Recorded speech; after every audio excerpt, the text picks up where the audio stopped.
satu lagi pasal fasiliti di Rehab Jardin Nutriah ni, lift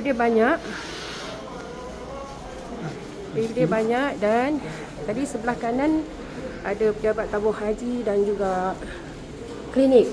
Sebelah kiri ada dewan makan ni. Memang tak cukup, tapi kena sabarlah. Dekat sini nanti dia akan distribute makanan. By 10:30 tu memang dah ada lah.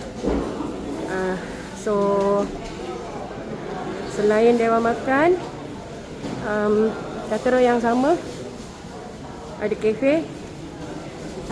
So masakan Malaysia, kat sini harga dia agak mahal, terutamanya macam chai dia kat sini 4 rial. Kalau kat luar Turki 3, tapi yang lain standard 2.61 rial.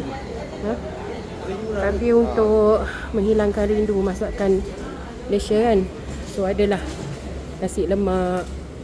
My favourite is sup tulang. Kadang-kadang sebenarnya dia buat sup ekor. So okey lah.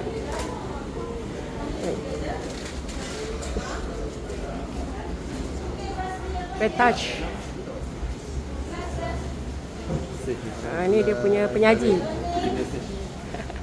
Ini ada.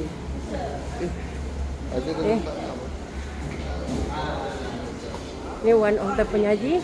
So cafe Petaj ni okey. Right.